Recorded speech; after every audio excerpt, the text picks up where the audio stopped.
Eu estou retornando nossas reflexões com vocês na carta de Paulo aos Efésios. Nós aprendemos que essa carta foi dividida em duas grandes partes. A primeira parte, o primeiro capítulo até o capítulo 3, foi doutrina, e nós trabalhamos aqui muitas coisas, desde a percepção de como Paulo chegou em Roma, como ele escreveu a carta, conceito histórico. Nós vimos como Paulo falou sobre a obra do Pai, a obra do Filho, a obra do Espírito Santo. Nós rememoramos orações e petições que Paulo fez sobre a igreja. Vimos também o apóstolo Paulo falar sobre grandiosas doutrinas, e ele falou sobre a justificação, falou sobre a adoção, ele falou sobre a união com Cristo.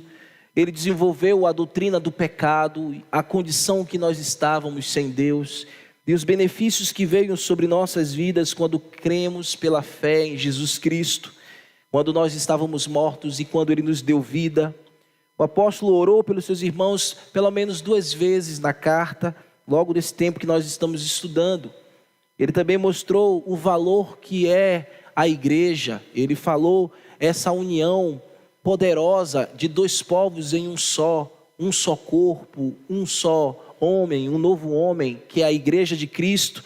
Ele falou que Deus deu Cristo como cabeça da igreja e fez da igreja o seu corpo. Ele também disse que Cristo é a pedra angular pela qual a igreja está estabelecida, na doutrina dos profetas e dos apóstolos. E nós vimos todas estas coisas de maneira muito meticulosa. Nós debulhamos cada passo a passo, bem devagarzinho, e aplicamos muitas dessas coisas em nossas vidas. E agora nós estamos aqui, irmãos, chegando ao capítulo 4, que é a abertura de um novo momento da carta. O capítulo 4, como eu já vinha falando para vocês, Paulo vai começar a descrever e a instruir os irmãos sobre vida prática.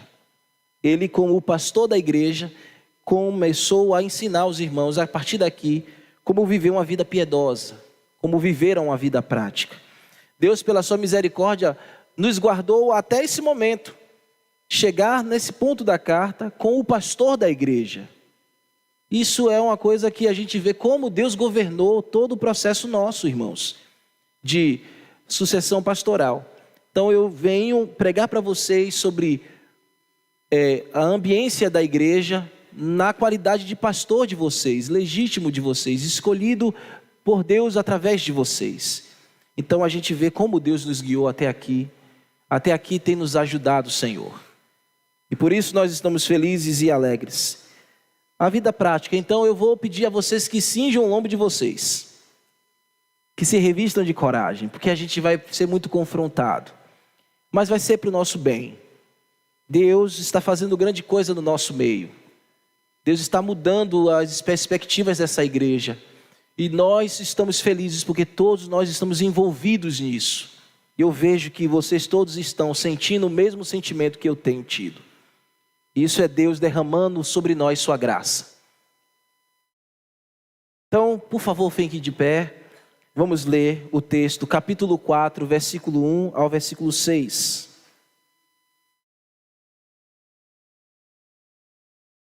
Vou estar lendo na versão Almeida, revista e atualizada, que deve ser a versão que a maioria dos irmãos tem. Rogo-vos, pois eu, o prisioneiro do Senhor, que andeis de modo digno da vocação a quem fostes chamado, com toda a humildade e mansidão, longanimidade, suportando-vos uns aos outros em amor, esforçando-vos diligentemente por preservar a unidade no espírito, no vínculo da paz. Há somente um corpo e um espírito, como também fostes chamados numa só esperança da vossa vocação. Há um só Senhor, uma só fé, um só batismo, um só Deus e Pai de todos, o qual é sobre todos e age por meio de todos e está em todos. Amém. Vamos orar. Senhor, Pai, Criador, nosso Deus, bendito seja o Teu nome. Estamos aqui reunidos para ouvir a Tua palavra. Pelo poder do Teu Santo Espírito, abre os nossos corações e possamos compreender as verdades de Cristo revelado em Tua palavra. Ajuda-me, Senhor, a transmitir com clareza e que seja edificante e que Teu Espírito faça a obra que deve fazer, não por minha vontade, mas pela Tua vontade que é soberana. No nome do Teu Filho, nosso Senhor e Deus, Jesus, é que nós oramos. Amém. Podeis assentar, amados irmãos. Vamos à exposição da palavra de Deus. Logo no primeiro verso, aí, nós vemos a súplica e ao mesmo tempo uma exortação. Paulo vai começar, ele na qualidade de apóstolo, apóstolos dos gentios, como nós sabemos. Os nossos irmãos em Efésios são pessoas que de natureza não eram judeus, não eram gentios. Ele é o apóstolo dos gentios, que comunica a verdade de Deus a este povo, que agora é igreja, pela fé em Jesus Cristo. E na parte A aí, põe os olhinhos no texto, você vai ver a expressão, a frase assim: rogo-vos, pois eu, o prisioneiro no Senhor. É muito sensível, meus irmãos, a maneira como Paulo vai introduzir o capítulo 4.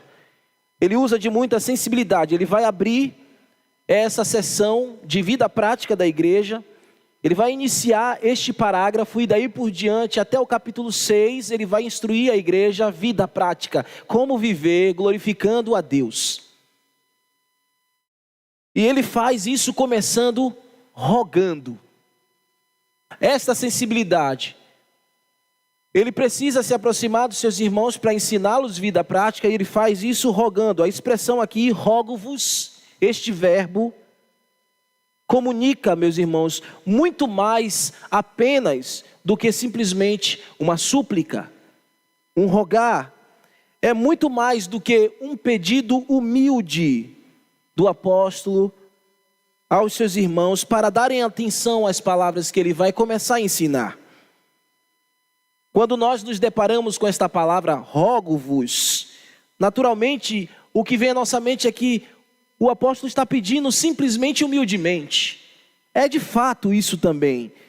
Mas a palavra rogo-vos no original, quando você vai dissecando a palavra e você vai vendo como ela vai tomando contornos nas escrituras e no contexto que nós iremos estudar, você vai perceber que também a palavra rogo-vos é uma exortação, é também uma admoestação. Paulo está dizendo, rogo-vos, eu quero admoestá-los, eu quero exortá-los, e eu quero fazer isso em amor. Eu entendo que o apóstolo Paulo está se despindo aqui de suas divisas, ele precisa se despir de suas divisas, porém com toda a humildade ele quer servir conselhos profundos à igreja. E muitas vezes esses conselhos podem ser um pouco indigestos, mas ele sabe, como homem de Deus, o bem que ele precisa, inspirado por Deus, provocar naqueles irmãos. Ele precisa encorajar os irmãos. Ele precisa fortalecer os irmãos. Ele sabia que a igreja não teria ele por perto por muitos anos, alguns anos, e ele precisava fortalecer e encorajar os seus irmãos a uma vida comum entre si. Uma vida prática comum entre si, desenvolvendo a sua vida de fé. É como se o apóstolo Paulo, meus irmãos, estivesse chamando os seus irmãos, e eu presumo mais ou menos, de maneira hipotética, se Paulo estivesse dizendo assim: amados, vem cá, vem aqui, sente-se aqui comigo, eu quero instruir vocês, eu desejo partir agora para um nível de consolação com vocês. Eu quero confrontar e quero consolar vocês. Olhem, eu sei que este momento eu não posso estar com vocês, eu estou preso, sou prisioneiro, mas eu quero que vocês leiam este documento que eu estou escrevendo e ouvindo essas palavras nos seus ouvidos como se elas estivessem saindo dos meus lábios. Eu desejo que vocês recebam essas palavras de bom grado. É bem verdade que Paulo não estaria entre os seus irmãos. É bem verdade que ele estava muito longe, mas o seu coração estava muito perto. Quando um pastor quer o bem de sua igreja, o seu coração está perto do seu rebanho. E quando o coração de Paulo está perto do rebanho do seu povo, ele está longe fisicamente, mas o seu coração está perto, ele consegue fazer as leituras, mesmo à distância daquilo que a igreja precisa. Pensando assim, eu quero que Deus coloque o meu coração perto de vocês, para que nesse tempo de instrução eu possa fazer a leitura correta, meus irmãos.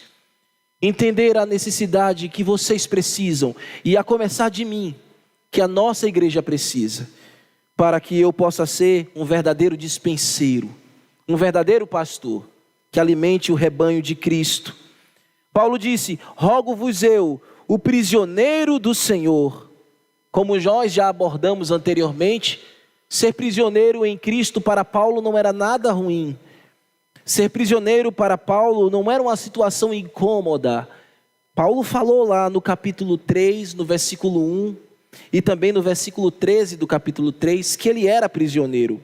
Veja aí, viram a paginazinha e leiam comigo. Capítulo 3, versículo 1. Ele diz assim: por esta causa eu, Paulo, sou prisioneiro de Cristo, por amor de vós, gentios. É por amor que eu estou preso. E lá no verso 13, ele vai dizer assim: portanto vos peço que não desfaleçais nas minhas tribulações, ou seja, nas minhas prisões, nas minhas cadeias, não fiquem tristes, não se entristeçam por isso. Ele vai dizer: nas minhas tribulações por vós, pois nisto está a vossa glória. Ser um prisioneiro de Cristo para Paulo não era motivo de desânimo, não era motivo de tristeza, e nem deveria ser para os seus irmãos. Ele estava cativo de Cristo. Na verdade, antes de estar algemado pelos homens, o seu coração já era preso ao seu Senhor. E ele quer, de forma poderosa, exortar, admoestar, encorajar, fortalecer e ensinar os seus irmãos. Acompanhe comigo a rogativa de Paulo.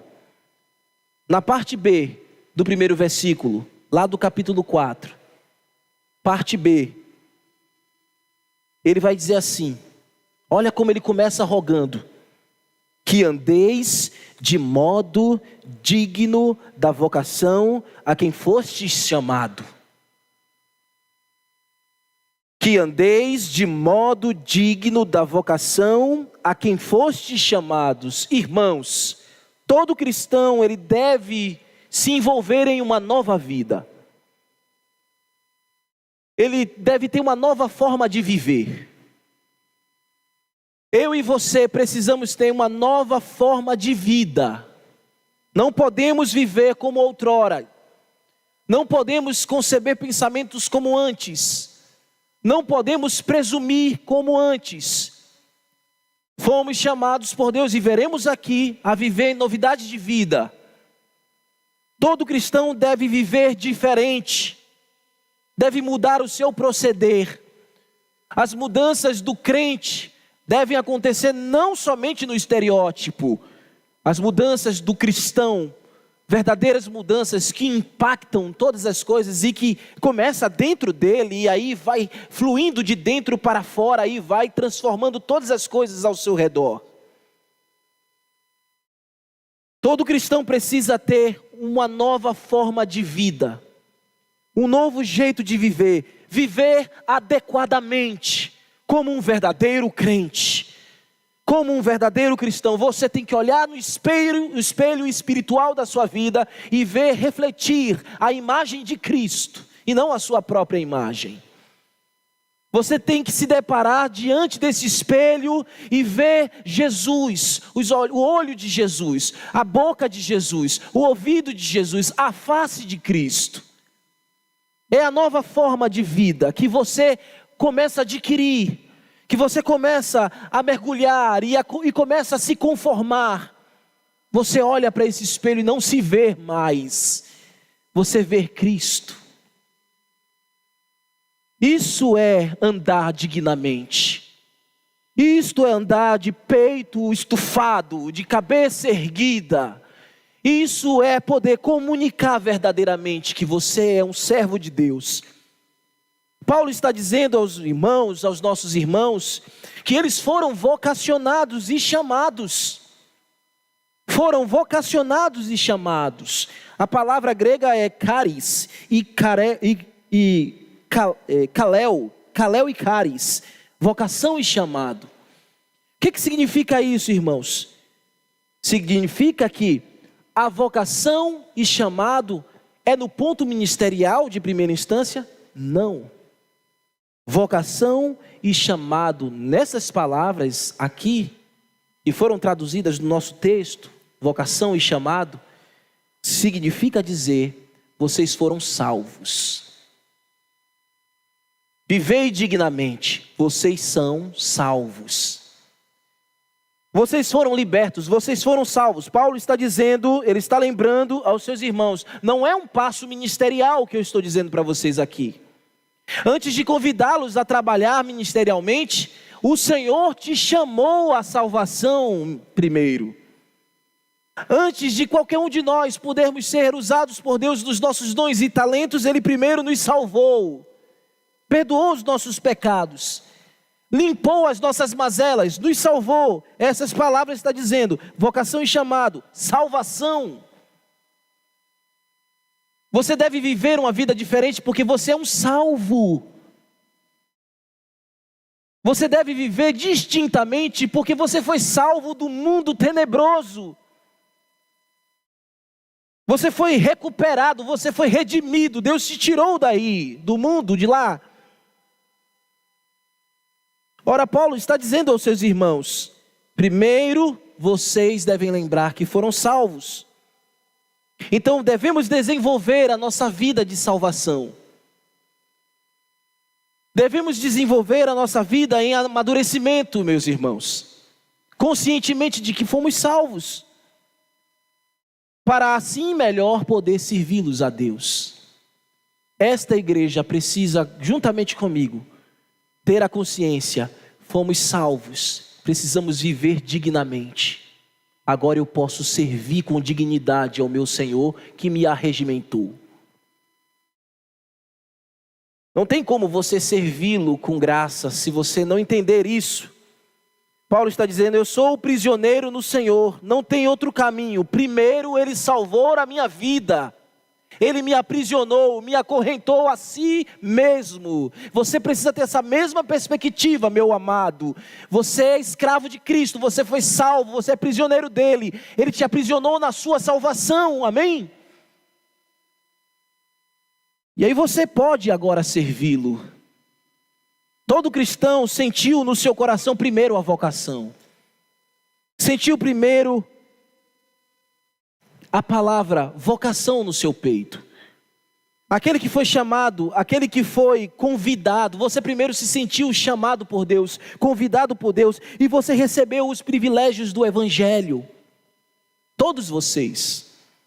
E você que está aqui, que está me ouvindo pela primeira vez, e ouvindo o Evangelho pela primeira vez, Deus está te chamando a você viver os privilégios do Evangelho que há em Cristo Jesus. Ele também disse, Kaleo, ele disse também que você foi chamado, ele disse que você não somente recebeu a vocação, mas você foi chamado a estar na presença de Deus, chamado a viver distintamente como um filho de Deus. Paulo está dizendo que eu e você fomos essas pessoas. Somos essas pessoas, convidados por Deus pelo Evangelho de Cristo, recebemos nova vida em Jesus Cristo e fomos feitos filhos de Deus, e isso é andar dignamente. Não tem como nós professarmos dignidade de caminhar na fé se nós não alinharmos estas coisas. Agora veja o verso 2 e o verso 3. Nós veremos aqui no verso 2 e 3, alguns conselhos que Paulo vai dar aos discípulos, de como desenvolver, de como se desenvolve este andar dignamente. Tá bom, meu irmão Paulo, tá bom, meu pastor Paulo, eu agora sei que sou vocacionado, sou salvo, devo viver dignamente. Mas como que eu devo fazer? O que eu faço? Paulo vai dizer aqui aos seus irmãos. Vamos ler. Com toda humildade e mansidão. Com toda humildade e mansidão. Características aqui, irmãos, de um verdadeiro servo de Cristo. Que vive humildemente e mansamente. É assim que deve ser a vida do crente no particular e na vivência na igreja. Você deve ser reconhecido como um homem manso e humilde. Uma mulher humilde, um homem manso. Esse homem, esta mulher, este jovem, ele não vive altivamente. Ele não vive de forma soberba. Ele despreza a prepotência. Ele busca o caminho da simplicidade. Ele mesmo entende que os seus bens, os seus dons foram concedidos por Deus, mas ele não deixa isto subir a sua cabeça. Ele sabe que os talentos que Deus deu a ele para cantar, para dirigir culto, para pregar, tudo não sobe a sua cabeça, porque ele sabe que isso vem de Deus. Ele sabe que tudo procede de Deus. Ele é manso e humilde para isso. Humildemente ele reconhece, ele se dobra diante de Deus. Ele sabe que tudo que ele possui foi Deus que deu. Não somente para si, mas também para ele compartilhar na vivência da igreja. E quando você compartilha humildemente mansidão e humildade no meio da igreja, a igreja floresce, a igreja amadurece, relacionamentos são reconstruídos. A ambiência fica leve, fica saudável. A graça de Deus superabunda no meio do povo dele. O Espírito Santo encontra liberdade para trabalhar nos corações. Paulo está dizendo, irmãos, viver dignamente é ter mansidão e é viver humildemente. Não arrogar para si nada que não seja a cruz de Cristo. Ser um servo autêntico, ele procura viver o caminho da pacificação. Ele é reconhecido pela brandura, pela sinceridade. Ele é reconhecido em não inflamar ninguém. Ele não se inflama e nem inflama ninguém. Isso é nova vida. É o que Deus quer com a gente, meus irmãos, comigo e com você. É uma obra que o Espírito Santo provoca em nós. É uma transformação que Ele faz em nós. E ele sabe que ele não é hipócrita. Ele não vai fazer por hipocrisia. Ele não vai fazer para agradar fulano, beltrano, o pastor, o diácono, o oficial da igreja. Não, ele faz porque é um mandamento bíblico. Porque ele deve viver assim. Porque ele reconhece os seus limites e ele sabe que deve buscar isso. Ora, meus irmãos, é o nosso objetivo, é o nosso ideal. Se nós não vivermos buscando isso e perseguindo isso, para que viver então?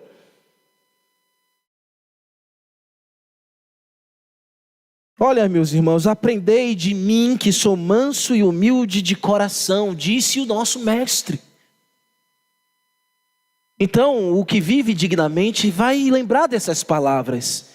Eu vou fazer isso porque o meu mestre disse: aprendei de mim que sou manso e humilde de coração. E aí o que ele diz? Encontrarei descanso para vossas almas. A igreja descansa em Deus quando há abundantemente mansidão, quando há abundantemente humildade, que vocês e eu, que todos nós sejamos impregnados por isso, batizados por isso, abundantes nisso. E ele vai continuar dizendo lá, a primeira coisa é essa, ele vai continuar lendo, olha o fluxo da leitura. Com longanimidade, suportando-vos uns aos outros em amor. Com longanimidade, suportando-vos uns aos outros em amor. O servo do Senhor, ele precisa ser paciente. Ele precisa ser generoso. Paciência é generosidade. É você se refrear dos seus impulsos. É você colocar um freio na sua língua. É você colocar um freio nas impulsões. Você que é muito impulsionado para fazer as coisas e às vezes atropela tudo. Ser generoso em ouvir os irmãos. Praticar a bondade. Ser longânimo é isso. Praticar a bondade. Praticar a lealdade. Ser altruísta. Oh, meus irmãos, o que é isso? É viver de bom grado. Sem esperar e exigir nada em troca, porque você está agindo dessa maneira. Sabe aquela palavra de dar a face? É isso, é ser altruísta. E você entregar a estas coisas sem esperar, exigir nada de ninguém. Cristo deu a sua vida sem exigir nada de nós. Ele entregou por muito nos amar. Paulo está entregando esses conselhos para que a igreja seja fortalecida. Glorifique a Deus. E ele se coloca como este homem altruísta, este homem que vivia uma vida de longanimidade, suportando uns aos outros em amor. Ele se coloca como um apoio, um auxílio dos seus irmãos, sempre em amor. Porque esta palavra suportar aqui, este verbo suportar, suportando-vos, indica isso, alguém que sabe sofrer, alguém que sabe chorar com os que choram, sofrer com os que sofrem, alguém que sabe levantar aquele que caiu. Ele não julga o irmão, ele levanta o irmão. No original essa palavra está dizendo isso, é o apoio, e no sentido do texto é isso, é levantar o caído, é apoiar o fraco, é não subjugar aquele que pecou em palavras duras, depreciativas, é levantar, é seu apoio. Sempre em amor. Quando nós começamos a estudar esta carta, sempre vimos Paulo falando em Cristo, em Cristo, em Cristo, em Cristo, e é em Cristo que nós fazemos isso. Fazendo essas coisas, lembrando das palavras de Jesus: amai-vos uns aos outros como eu vos amei. Terceira coisa, versículo 3. Esforçando-vos diligentemente por preservar a unidade do Espírito no vínculo da paz. Esforçando-vos diligentemente por preservar a unidade do Espírito no vínculo da paz. Deveras, irmãos, é um esforço sério. Eu estou falando, talvez você se sinta incapaz de cumprir isso. É difícil para mim, para você, por isso que nós dependemos da graça. Pela graça nós sujeitamos. Pela graça conseguiremos. É um esforço que seguirá pela graça. É um esforço diligente, meus irmãos. Sabe aquele que procura diligentemente? Lembra daquela viúva que perdeu a moedinha dela e ela teve que procurar diligentemente? E quando ela achou, o que houve? Alegria. Ah, irmãos, não se sintam incapazes desses conselhos. Vamos buscar isso diligentemente. E na nossa diligência, na nossa busca, nós vamos procurar, nós vamos varrer a casa, nós vamos empurrar os móveis, mas vamos encontrar a moedinha. E quando um encontrar, o outro vai se alegrar e a gente vai celebrar juntos a transformação que Deus está fazendo na nossa igreja, no nosso ambiente. Deveras é o compromisso de esforço, dedicação aplicada. Você vai ter que se aplicar. Você não vai apenas somente ouvir, você vai ter que fazer, você vai ter que realizar. E às vezes você vai ter que dobrar a sua natureza. Dobre, irmão, ela. Paulo se despiu de suas divisas para falar humildemente e dar conselhos exortativos. Então você vai dobrar sua natureza também, você vai fazer isso, o Espírito Santo vai te dar capacidade para isso.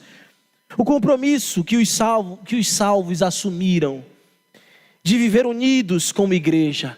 Ele está dizendo aqui, Você deve preservar a unidade da igreja, pelo vínculo da paz. Isso é a ação do Espírito Santo, o poder do Espírito Santo no nosso meio. Você deve orar por isso, meu irmão.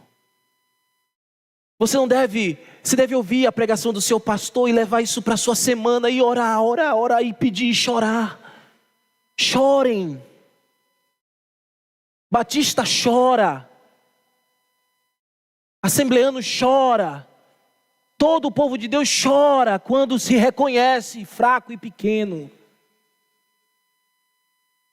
Meus irmãos, estes conselhos de Paulo, que ele está entregando à igreja efésia, uma vez se seguidos, e a nós, uma vez se praticado, expressará a dignidade de Cristo. Viver segundo o conselho das Escrituras é dignidade espiritual. Agora vejam o verso 4, 5 e 6. Não era fácil, irmãos, e eu quero fazer uma observação. Não é fácil para nós. Não era fácil para os nossos irmãos lá em Éfeso, porque eles viviam um contexto pagão. Eles viviam um contexto de pessoas que se arrogavam os melhores. Eles viviam em um contexto econômico privilegiado. Abandonar todas estas coisas e abraçar a humildade, a mansidão e todos esses requisitos só poderia ser pela obra de Deus. Naturalmente, aqueles homens eram ambiciosos, eram orgulhosos, antes da fé. Mas eles conseguiram, nós vamos conseguir. Aqui agora nós vamos ver o seguinte: Paulo ele vai mostrar aos seus irmãos como Deus nos dá essa dinâmica. Como o Pai, o Filho e o Espírito Santo, ele atua na igreja, na comunidade. E ele começa a dizer em favor destas coisas. E ele começa dizendo: há somente um corpo e um espírito. É isso aí, verso 4. Olhinhos no texto. Há somente um corpo e um espírito. Corpo aqui é a evidência clara da igreja. Há somente uma igreja. Há somente uma igreja. Isso é relevante para nós. Não quero dizer que existe uma denominação pura, não é isso? Existe a igreja local e a igreja invisível, e é essa que Paulo está dizendo. Há somente um corpo, há somente uma igreja verdadeira, que é a igreja de Cristo, que reúne irmãos de denominações de todos os lugares, que creem verdadeiramente em Cristo. E ele está dizendo que há somente um. Vocês lembram como ele falou um dia que a gente estava aqui estudando? E eu já expliquei para vocês, gentios e judeus formando um corpo só. Gentios e judeus formando um homem só, uma nova humanidade. É isso que Paulo está dizendo. Há somente uma humanidade. Há somente um corpo. É o seguinte: demonstrar que a igreja não deve ser um corpo dividido. Existem denominações, mas nós não podemos dividir e quebrar o corpo. E agora então vamos encurtar mais a coisa. Vamos sair do bojo maior, do funil, e vamos para a ponta. Aí a gente se enxerga. Igreja local, ela não pode ser fragmentada. Ela não pode ser dividida. Ela não pode ter partidarismo. Ela não pode ter pensamentos de A, de B, de C. Tem que ser um corpo só. Uma ação permanente do Espírito Santo. Há somente um Espírito Santo operando no seio da igreja. Há uma igreja unida, e quem unifica a igreja é um só Espírito. Se nós dermos ouvidos à palavra, seremos um no mesmo Espírito, meus amados. Vamos guardar uns aos outros, vamos amar uns aos outros, vamos importar-nos um dos outros, procurar o bem de um e procurar o bem do outro, e não cessar e não se cansar de ver o bem e o progresso do irmão. Porque quem nos une é o Espírito Santo. É o Espírito Santo que faz com que a igreja não seja uma mera instituição. É o Espírito Santo que faz com que a igreja transcenda estas coisas que são reais, mas ela transcende pelo poder e graça. É o Espírito Santo que é o selo na sua vida, o selo na igreja. É o Espírito Santo que é o distintivo maior na nossa vida. Amém? Ele é que nos compõe em Cristo. Ele é que nos transforma à imagem de Cristo. Na mente de Paulo, ele não tinha como conceber uma igreja dividida. Na mente desse pastor, ele não tinha como conceber uma igreja esquartejada. Não será esse nosso testemunho jamais. Uma das coisas que nós teremos, irmãos, como um testemunho poderoso, eu creio, é que seremos uma igreja unida. O nosso testemunho vai falar para a glória de Deus a todos. Eles terão um testemunho novo nosso. Porque nós nos comprometemos. Eu estou pregando para vocês aqui dizendo como os irmãos tinham que se comprometer. Não parte só do pastor. Na mente de Paulo não tem como conceber assim. Então eu digo para vocês que a igreja local, ela deve ser o corpo inteiro. Completo, unificado, selado, movido pelo poder do Espírito Santo. É como, e ele vai dizer, ele vai complementar, olha aí no texto. Ele vai complementar, como também fostes chamados numa só esperança da vossa vocação. Em outras palavras, irmãos, todos nós aguardamos a mesma promessa, possuímos a mesma esperança indizível é o que nós esperamos. O mesmo céu que eu espero é o que você espera. A mesma morada celestial que eu vou estar é que você também estará. Porque isso é tão verdadeiro, nós não vamos viver afastados aqui, divididos aqui. A mesma glorificação que vai acontecer com a irmã Lourdes, vai acontecer com o irmão Francis. E nós aguardamos essa mesma esperança. Então tudo isso num exato mesmo momento, no mesmo evento, todos nós juntos. Imaginem, irmãos, cultivando isso aqui e um dia celebrando na eternidade juntos. Isso não é utopia, é verdade. Verso 5. Ele começa dizendo assim: há um só Senhor, uma só fé, um só batismo. Evidentemente, esta palavra aqui, Senhor, no grego é o termo Kyrios, que se refere a Cristo. É a forma grega de dizer Cristo é o Senhor. Temos um só Senhor. Temos um só dono da igreja.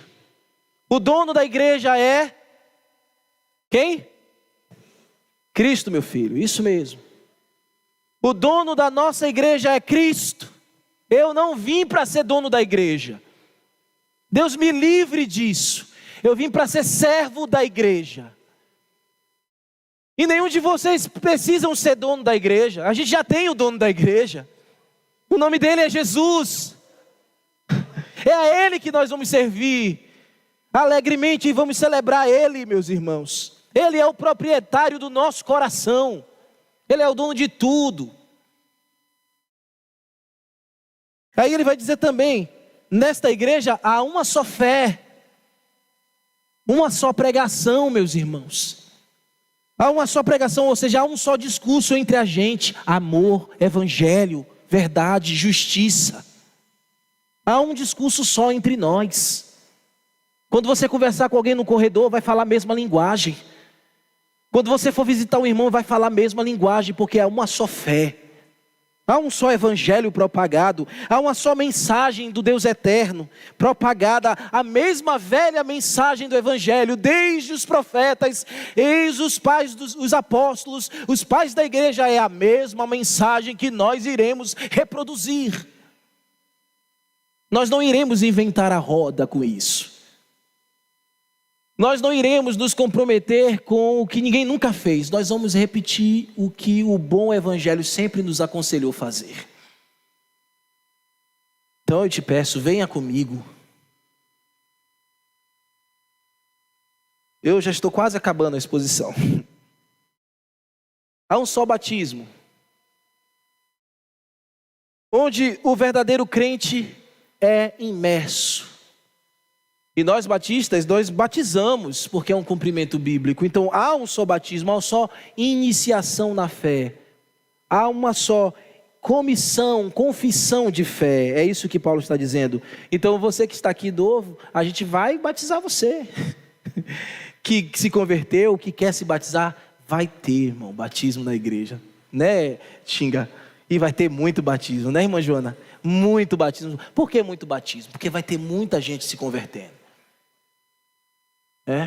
Então, para a glória de Cristo. Então, nosso desafio vai ser batizar todo ano. Porque todo ano nós vamos ter novos membros nessa casa. Para a glória de Deus. Eu estou olhando para frente, irmãos. Quando a gente olhar pelo retrovisor, a gente vai dizer: ó Deus, Tu és fiel em Tua palavra. Sabe? A gente está na estrada e está vendo as coisas que a gente já passou, né? É assim. A nova história que a gente vai começar a ler, que Deus já preparou para a gente. Então você se prepare, você vai se batizar. E aí o versículo 6 para a gente terminar. Há um só Deus e Pai de todos, o qual é sobre todos e age por meio de todos e está em todos. É o Pai que vai fazer isso em nós. Pai cuida e Ele vai cuidar de nós neste processo. Paulo está dizendo: filhos de Deus, o Pai vai ajudar vocês. Porque vocês são filhos, vocês foram adotados por Ele. Vocês foram filhos porque vocês creram no unigênito Filho de Deus. O Pai salva todo aquele que crê. E essa noite, você que está aqui e crê em Jesus, Ele te salvará, o Pai te salvará. E te fará filho. Então o Pai salva todo que crê. O Pai salva a igreja. O Pai governa e rege todas as coisas e rege o mundo. Ele está sobre a igreja e Ele deu à igreja a coroa da igreja. E quem é a coroa da igreja? O cabeça, Cristo. E nós já vimos isso. A igreja que somente tem o seu objetivo, e tudo isso que nós vamos perseguir em Deus, tem esse objetivo: glorificar ao Deus e Pai do nosso Senhor Jesus, no poder e na graça do Espírito Santo. Eu quero só aplicar com vocês rapidamente tudo isso que nós vimos na exposição de Paulo. Como é que a gente aplica um pouquinho? A mensagem já foi auto-aplicativa, mas deixa eu falar só mais um bocadinho para a gente orar. Vocês devem ter percebido que na parte final da exposição tem sempre assim: há um só, há um só, há um só. É uma máxima que a gente não pode perder de vista. Então temos um só corpo, um espírito, uma fé, um batismo, um Senhor, um Deus e Pai. E tudo isso para nós deve ser um convite a viver dignamente. Porque somos uma igreja, o corpo unido de Cristo. Esperança e fé que procede dele. O batismo que cumprimos no nome dele. E o serviremos como nosso Pai, como nosso Senhor. Precisamos desenvolver a vida espiritual.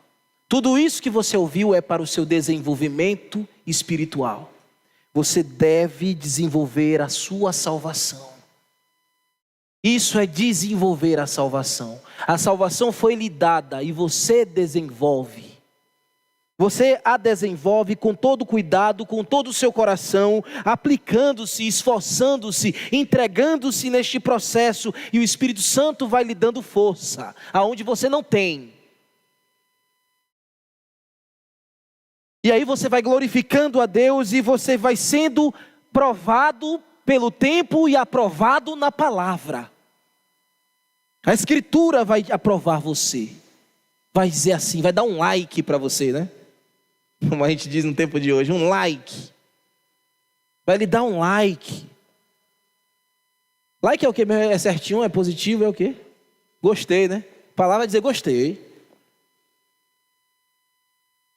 Então, meus irmãos, é a nossa missão viver dignamente. Vamos buscar isso. A segunda coisa que eu quero falar para vocês é lembrar que a igreja tem um só Senhor. Se alguém perguntar a você quem é o dono da igreja, você sabe muito bem, vai dizer, é Jesus. Então qual é o meu papel da igreja? Qual é o seu papel na igreja? O meu, vou lhe dizer, o meu papel é ensinar vocês, com toda a humildade. O meu papel é andar junto com vocês e ajudar vocês a desenvolver a fé em seguir Jesus. O dia que eu deixar de fazer isso, irmão, o dia que eu deixar de pregar a verdade para você, e Deus me livre disso, pode me mandar embora, porque eu já não presto mais para ser o pastor de vocês. Não presto mais para ser o pastor de vocês e nem ser pastor de ninguém. Então ore por mim, meu irmão. Ore por mim, me coloque nos seus joelhos. Ore por mim para que eu seja verdadeiro com vocês, honesto com Deus. Para que eu seja santo, que eu seja separado para Deus. E seja servo e humilde, jamais deixe meu coração me levar por caminhos de engano. Me corrija, irmãos.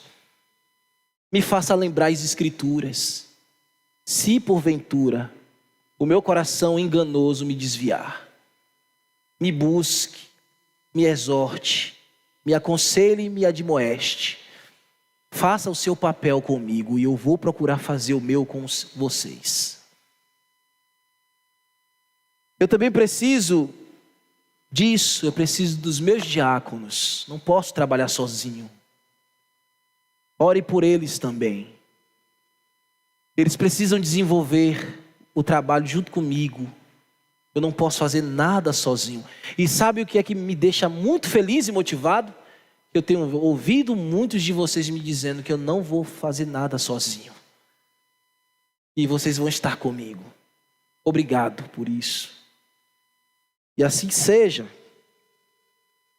Por isso, como igreja, não deixe de orar pelos pastores. No meu caso, a mim e os diáconos, porque eles são tão pastores quanto eu sou. Não deixe de orar por eles. Ore pelos diáconos.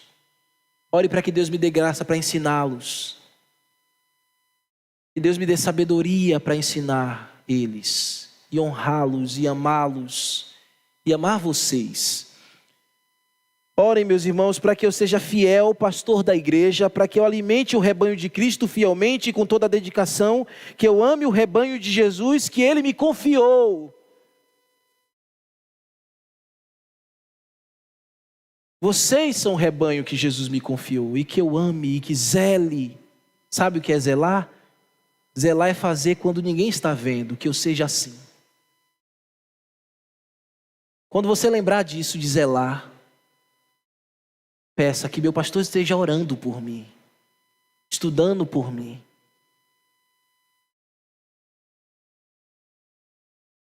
Sabe qual é o melhor presente que você pode dar para mim? São as suas orações. Eu gosto de presente, todo mundo gosta, né? Quem não gosta? Mas o maior presente é a oração das ovelhas pelo pastor. Porque quando você ora pelo pastor, você ama o pastor. E entende que ele é homem fraco. Quando eu oro por vocês, eu amo as ovelhas e entendo que vocês também são pecadores e são fracos. E o último é para você que veio aqui, que quer fazer parte dessa família, que quer estar com a gente, seguindo o Senhor da igreja. Eu te digo, venha viver esse tempo que Deus está nos chamando. Venha estar em Cristo, venha viver dignamente. Viver dignamente é crer no Evangelho de Cristo. É ter a dignidade bíblica, é viver como um salvo que obteve grande salvação. A salvação está aqui, tão simples para você. Jesus está aqui, te chamando. Venha fazer parte da minha casa, da minha família. Você precisa estar dentro de uma família, dentro deste ambiente. E para estar dentro da igreja, você primeiro precisa ser salvo. Amém. Oh. Amém. Venha cá, venha. Senta ali rapidinho para eu terminar. Por favor, Clerinho. Quem quiser vir, venha também. Faça como ela. Você precisa vir, você precisa estar dentro dessa família. Você precisa estar dentro dessa casa. Você precisa fazer parte da igreja. E para fazer parte da igreja, você precisa ser salvo. Você precisa vir em arrependimento e fé. Você precisa vir crendo que somente em Jesus você encontrará a paz que você tanto buscou, que você tanto procurou nos caminhos da vida que você viveu. Então, arrependa-se e venha à fé. Confie absolutamente e entregue absolutamente a sua vida. Desista da indignidade de uma vida sem Deus. E seja reconciliado com Deus, seja recebido nova criatura, novas vestes de salvação. Você precisa ser transformado em uma nova criatura, você precisa ser incorporado à família de Deus. E se você crê, vai acontecer agora isso. Você não precisa pagar promessa, você não precisa fazer nenhum tipo de pacto, não. Você só precisa crer. A fé vem pelo ouvir e ouvir da palavra de Deus. O evangelho está sendo exposto. E aí você tem a oportunidade aqui, perto da cruz de Cristo. No evangelho você, homem, mulher, jovem, criança, ancião, quando você se despir do pecado e entender que somente em Cristo há salvação, e Ele abre as portas para uma nova família que te recebe com todo amor. Vamos ficar de pé e vamos orar. Se alguém aqui mais quer fazer como elas fizeram, nos procure. Nós teremos a maior alegria de recebê-los. Vem cá, vamos orar por vocês também. Vem, Cleide. Tem mais um diácono aqui, por favor. Amém. Senhor, nós louvamos o nome de Cristo nessa hora. Pelo poder do Evangelho, nós estamos vendo vidas se rendendo a Ti. Este é o sinal, Deus, que o Senhor está vivo. Este é o sinal que o Senhor está amando as nossas vidas. Fortalece a fé destas jovens, desta senhora. Capacita, Senhor. Mostra a ela o caminho, as veredas da salvação. Usa-nos como instrumento para fortalecê-las na fé. Hoje elas fazem parte da família de Cristo. São recebidas, os seus pecados são perdoados. Os seus nomes já estavam escritos no livro da vida. E agora nós estamos lendo eles. Que o Senhor os abençoe e os guarde. Lave-as, proteja-as e fortaleça-as. Que a imagem de Cristo seja refletida na vida delas. Em nome de Jesus. Amém. Pode levá-los. Pode ir com eles, viu? A gente vai orientar vocês já já. Vamos orar ainda. Só para a gente encerrar. E a gente vai louvar a Deus ainda. O Ministério do Louvor pode vir. Senhor Deus Santo, obrigado pela exposição da Tua palavra. Nós louvamos, Senhor, abre este caminho para nós. Uma nova igreja. Um novo povo. Nos ajude, Senhor, em nossas fraquezas. Que tenhamos o testemunho da fé em Cristo Jesus. Abençoe meus irmãos, meu Deus, enquanto nós louvamos o nome de Jesus com ministério de louvor. Amém. Podeis assentar.